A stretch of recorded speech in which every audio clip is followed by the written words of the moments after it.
Hello, and I'd like to welcome everyone joining us from all around the world. This is the first event hosted by OCD Acceptance. OCD Acceptance is a platform to help bring OCD patients closer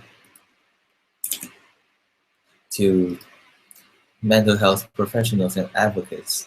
And once in a while, I will host an event just like this one and invite mental health professionals and advocates to share their experience and insights of living with OCD.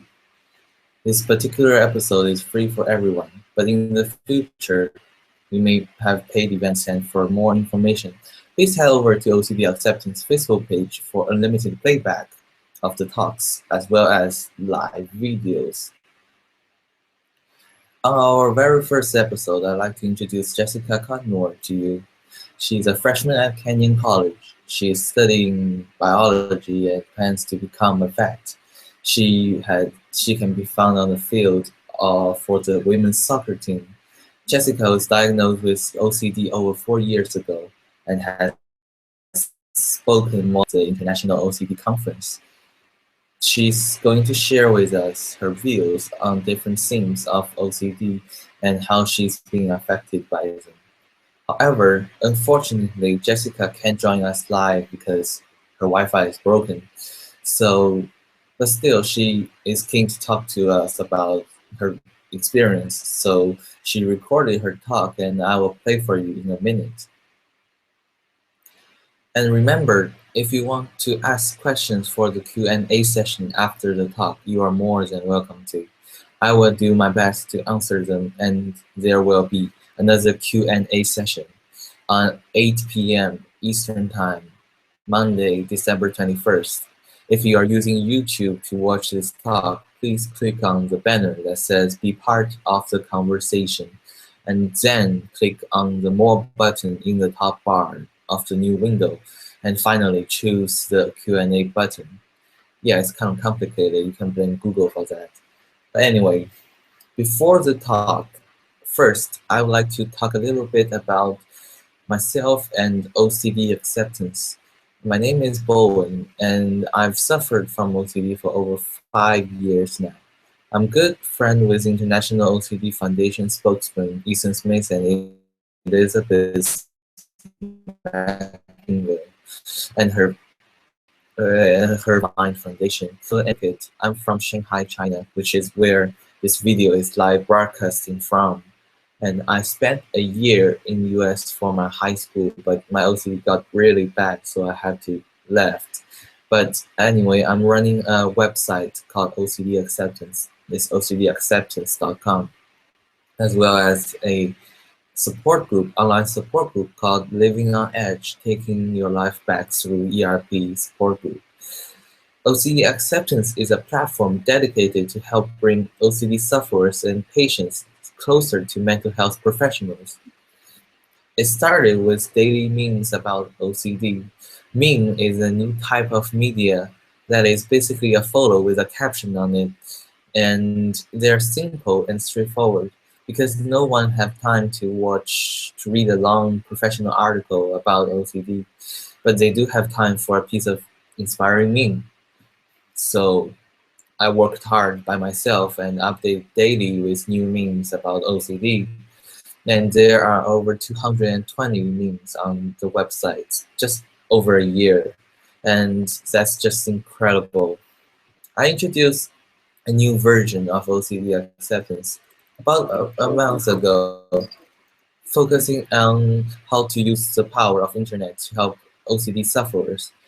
I'm an OCD iOS developer myself, so I'm pretty good with technology. So I'm pretty good with technology, and you can see that I'm using the internet, the power of internet, to help OCD sufferers, because that's what's pretty powerful right now, and I think it's going to be very helpful for OCD patients. I added several sections to my website, including friend blogs, a platform where I review other OCD blogs on the internet to help you find the best ones faster and simpler. And resource, an 8-page long database about everything that's related to OCD, categorized just for you. But I didn't stop there. Earlier this month, I introduced this video talk because I'm turning this OCD acceptance into a startup business with a membership system. My users will be able to pay a small amount of money and then watch the video and lectures given by the best mental health professionals around the world. And I will host some live events just like this one, crowdfunded by the members of the website. And the money raised will go to professionals who will give lectures, and the members will also get to ask questions in the end of the live talk.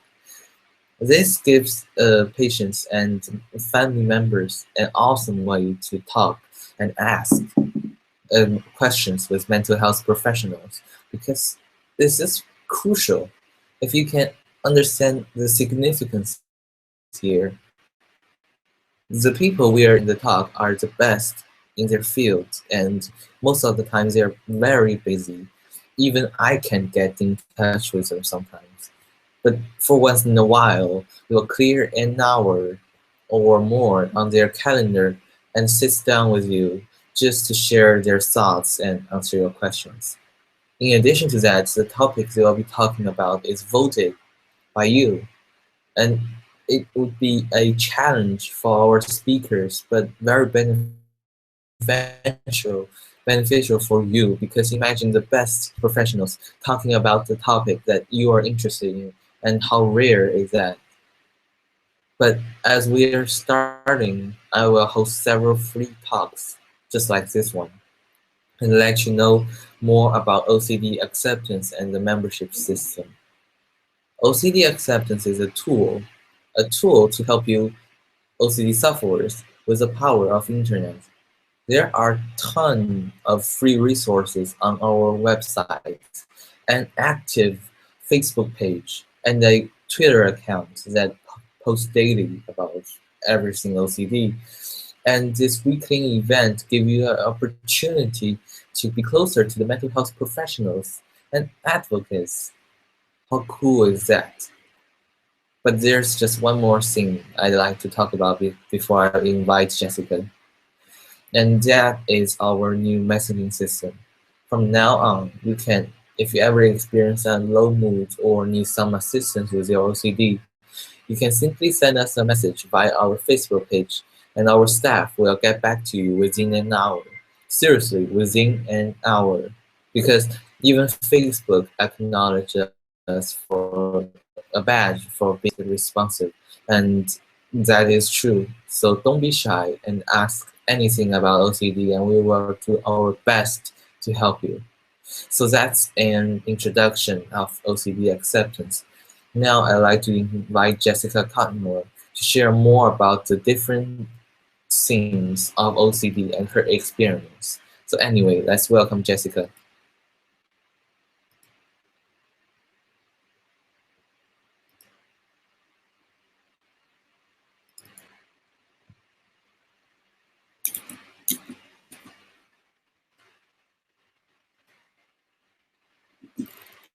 Hello, I'm Jessica Kotnour. I am a freshman at Kenyon College. I am here to talk to you about different types of OCD that have affected me throughout my life. I've spoken at a few conferences these past few summers, and I've spent a lot of time in the OCD community. I was diagnosed in 9th grade, and this is just a brief overview of the different types that I've had and how they've affected me. So one thing to keep in mind, though, is that even though there are like different categories of OCD, they really are all come down to two things: obsessions and compulsions. So as you might know, obsessions are thoughts, images, or impulses that occur over and over again and feel outside of the person's control. So the obsessions, then, in order to relieve them, you would undergo compulsions, like repetitive behaviors or thoughts that a person uses with the intention of neutralizing their obsessions. So you could have like compulsions that are mental, where like you think a bad thought, you like think a good thought 3 times, or you just like be counting things. There can be a whole variety of compulsions depending on what how your OCD is affecting you at that time. So again, while there are common types, really anything can turn into an obsession. So if you're watching this and you're like, wait, she didn't mention my type, like, it happens because there's really an infinite number of things that OCD can affect. Like, if you care about it, it could turn into an obsession. Even if you don't care about it, it could. So these are some of the types that I've been affected from. Most recently, I had issues with contamination OCD, which is like the fear of getting sick or germs, and this one also happened with not wanting to get other people sick. So with me, we had a MRSA outbreak in my soccer team's locker room. I'm a freshman goalkeeper at my college, and this is a picture of all the freshman squad, and they're in the middle in purple. Anyway, so MRSA is a staph infection that doesn't respond to antibiotics very well. So I became very nervous about getting MRSA after someone on my team contracted it. So I became obsessed with that, not wanting to go barefoot anywhere, and being unable to shower in the locker rooms in my dorm bathrooms. So some other people have issues with you can also see common compulsions like hand washing, avoiding touching other people, avoiding doorknobs. So contamination OCD can come in many forms, but you see it a lot as stereotypical hand washing or avoiding contact with other people.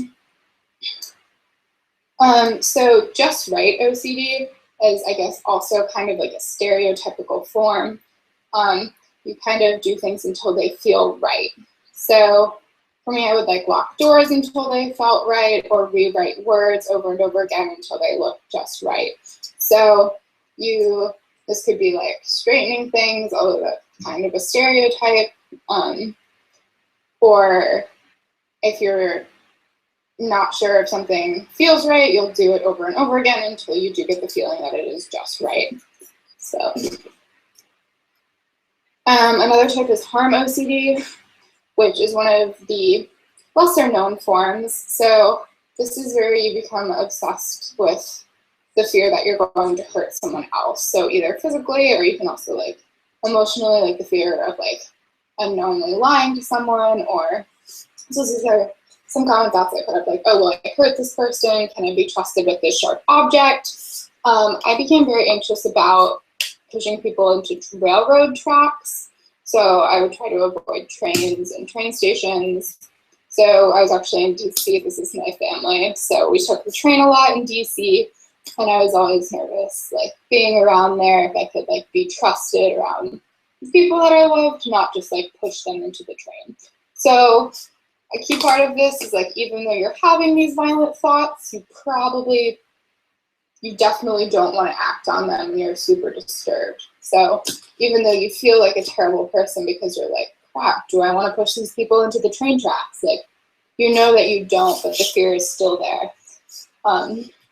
Again, we all want to protect those who we love, so our OCD tends to attach itself to that, which can really suck. So another or lesser known type is OCD surrounding sexual things. So either your orientation or some people have issues of if they're sexually aroused by children, which again, you would never want to do these things is the key distinction. You're extremely disturbed by oh, if I hug this child, does that mean I actually want to molest this kid? Which you don't, because the thoughts are disturbing.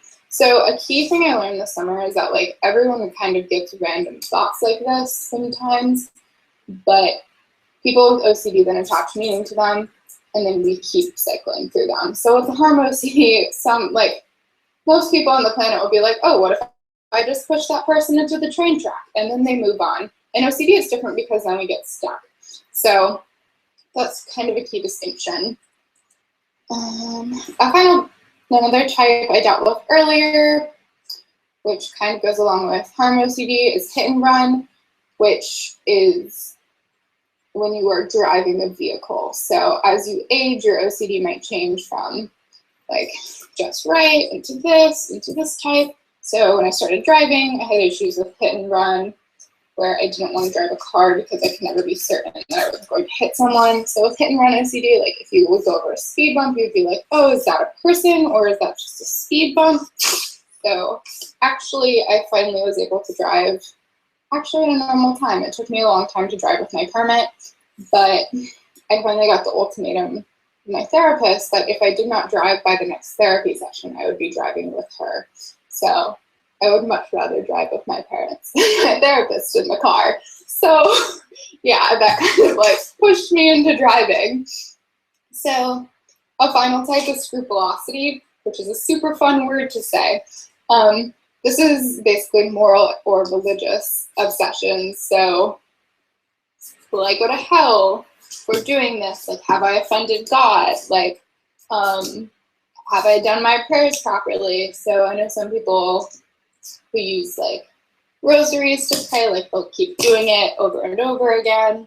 So this is also kind of the worst because it's attacking something that means a lot to you. If you're a religious person, you don't really want your OCD affecting it. So one year I had with this was in Cambodia this summer. We were in a lot of like Buddhist temples, and I'm not Buddhist. So I was very like, we were there and I didn't want to like offend my God by being in a temple, which like doesn't make, it's not logical. So that was difficult because like we were in Angkor Wat, which is this incredible, amazing ancient temple complex. And I'm just like, is it a bad thing that I'm here? Like I shouldn't be worshipped, I shouldn't be in a temple of a different God. So you have to like, it can take some getting used to of determining what's like a normal, like, oh, I don't want to like do this because that goes against my religion, or like what's an OCD thought. So as you live longer with it and work with like therapists and things, you can determine what your own thoughts and what's not your own thoughts. So those are some of the types that I've dealt with. I want to touch briefly before I answer one of his questions about comorbid disorders, like other disorders that can come along with OCD. So one main type is social anxiety, which is pretty much what it stands for. So like anxiety in social situations and like the fear that people are very much judging you. So you get like very nervous being out in public or approaching someone or having a conversation. Talking on the phone can be very difficult. So it's social anxiety. Body-focused repetitive behaviors are under the OCD category in the DSM-5. Also fun words, dermatillomania and trichotillomania. Dermatillomania is skin picking. So you can like currently it was a rough semester with dermatillomania. So my hands bled a lot. That was cool. Trichotillomania is hair pulling. So these are also they're not like considered OCD, but they're in the OCD category, so they go along a lot of the time. Last one is panic disorder, which is where you have panic attacks, which can be isolated events, but it turns into panic disorder when it affects you in a way that like you don't want to go out somewhere in fear of having a panic attack, which is agoraphobia, which is where you don't want to go out in big public places, usually in fear of having a panic attack. So I had those in Vietnam this summer. So yeah, anxiety is a creative little thing. I've learned to try not to be surprised when something comes up, and to always kind of be on my toes of where it's going to strike next. So the cool thing is with all of this is there is treatment. ERP, exposure response prevention, is a form of cognitive behavioral therapy, and it works for basically all types of OCD, no matter what you're having like specific issues with. ERP works with like confronting the thing you're afraid of. So with the MRSA outbreak, I had to eventually shower, which was really good, and I'm sure everyone around me was very happy that that happened. But the important thing is to kind of be mindful with your obsessions and to fight your compulsions. So those are some of the things that I've dealt with in OCD, but as I said earlier, it can affect you in any way.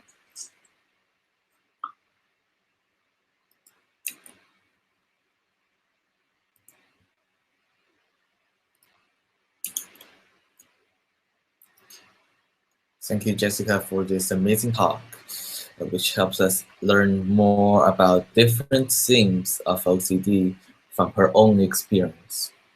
What's more precise than that, than her own experience? Because in the last few weeks, I asked OCD sufferers and their family members from all over the world to vote for a topic that they hope Jessica can talk about. And here it's about why should we take OCD in teenagers seriously? And here's Jessica's response.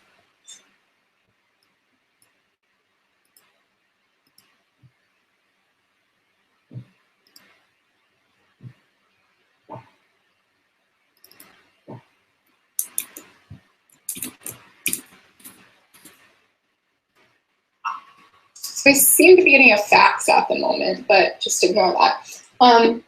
So OCD should be taken seriously in teenagers because it's part of our health, just as we would take someone with diabetes seriously or someone with really any physical illness seriously.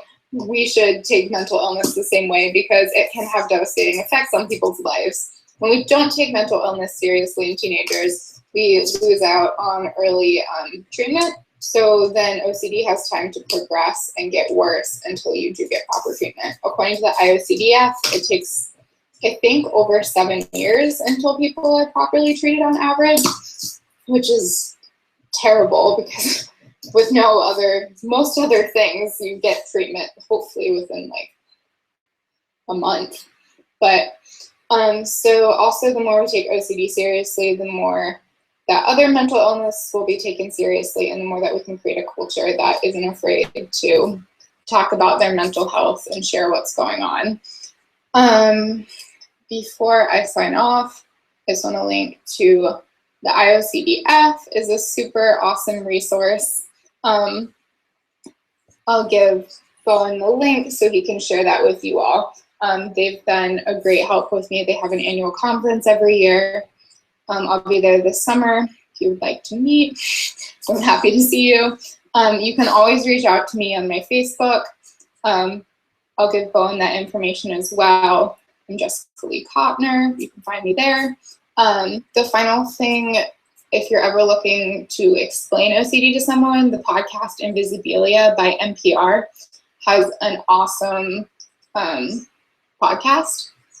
And they did an episode on a man with harm OCD. So that's what I was talking about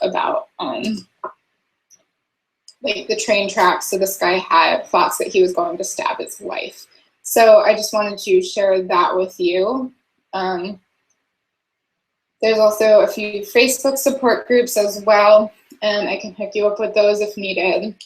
I think the most important thing if you're suffering is to be honest with people. Tell your parents what's going on so they can get you treatment once you're in treatment, but be honest with your therapist. Don't try to hide what's happening, which is easier said than done. But the earlier it's caught and the earlier you seek treatment, the faster, or the quicker you will get better, not faster. I mean, maybe when you don't have OCD, you are really fast. I don't know, because I don't know where I'm going with that. Anyway, so thank you all so much for listening. If you have any questions, feel free to reach out on Facebook. Yeah, enjoy your evenings.